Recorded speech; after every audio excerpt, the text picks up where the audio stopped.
Hello guys, and ఈ vlog వచ్చేసి మేమైతే అనుకోకుండా ట్రిప్ అయితే ప్లాన్ చేసుకున్నాం అనమాట. సో ఇంకా ట్రిప్ మేము ఎక్కడికి వెళ్ళాము, ఎలా వెళ్ళాము ఏంటనేది అయితే మీరు చూసేయండి. మేమైతే అట్లీ మార్నింగ్ మాకు ఫ్లైట్ టైంకి ఎయిర్పోర్ట్కి అయితే రీచ్ అయిపోయాము. మాతో పాటు ఈ ట్రిప్కి డింపు కూడా వస్తున్నాడు. యాక్చువల్గా డింపు 1 year ఉన్నప్పుడైతే మేము ఇలా వెళ్ళాము, కానీ తర్వాత మేము ఓన్గా వెళ్ళాం, కానీ డింపునైతే ఇంట్లో ఉంచేసి వెళ్ళాం అనమాట. సో ఈసారి తీసుకెళ్తాం కదా, చాలా ఎక్సైట్మెంట్తో ఉన్నాడు. బోర్డింగ్ టైం అయితే ఇంకా ఉంది. సో ఇంకా ఆ టైంలో ఏం చేయాలి, ఇంకా బ్రేక్ఫాస్ట్ కూడా చేయలేదు కదా అనేసి మేమైతే లాంజ్ యాక్సెస్ తీసుకొని లాంజ్లోకి వెళ్ళి అయితే బ్రేక్ఫాస్ట్ చేసేసాము. ఈ లాంజ్ యాక్సెస్ గురించి అందరికి ఐడియా ఉండే ఉంటుంది కదా, మన దగ్గర ఉన్న కార్డ్ ఎలిజిబిలిటీని బట్టి మనకి లాంజ్ యాక్సెస్ అయితే ఉంటుంది. మేము అలా బ్రేక్ఫాస్ట్ అది కంప్లీట్ చేసుకొని వచ్చేసరికి టైం కూడా అయింది. సో ఇంకా అలా ఫ్లైట్ అయితే బోర్డ్ అయిపోయాము.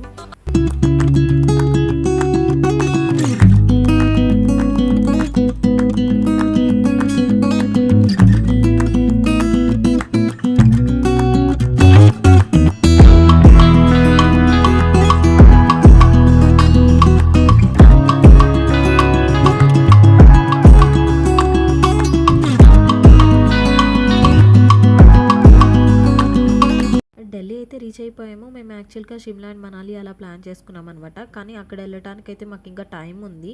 సో ఈలోపు అయితే ఏదైనా క్యాబ్ తీసుకొని ఢిల్లీ అయితే సైట్ సీయింగ్ చేద్దాం అనేసి. ఫస్ట్ ప్లేస్ వచ్చేసి మనకి ఢిల్లీ అంటే ఇండియా గేట్ అయితే గుర్తొస్తుంది కదా, సో అందుకే మేమైతే ఆ ప్లేస్కి వచ్చేసాము. మాతో పాటు మీరు కూడా ఇక్కడ సరౌండింగ్ అంతా ఎలా ఉంది అనేది అయితే చూసేయండి.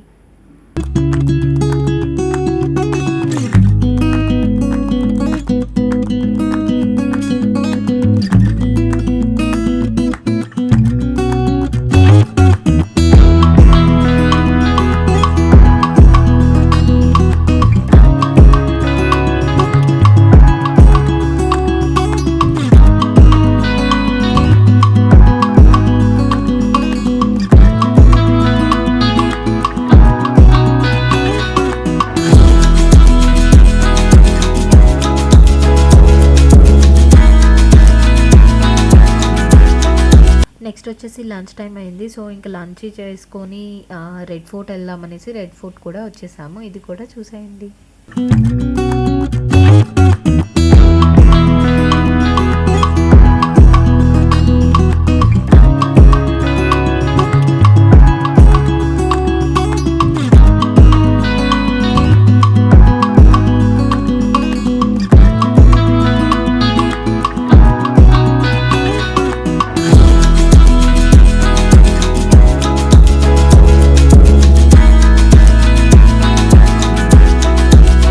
ఢిల్లీ అంటేనే పొల్యూషన్ ఎందుకు అంత ఉంటుంది అనేది నాకు ఇప్పుడు అర్థమైందనమాట. ఫుల్ క్రౌడ్ ఏ ప్లేస్లో అయినా, అండ్ టెంపరేచర్ అయితే చాలా ఘోరంగా ఉంది. ఇంతటితో వ్లాగ్ని ఏం చేస్తున్నాను.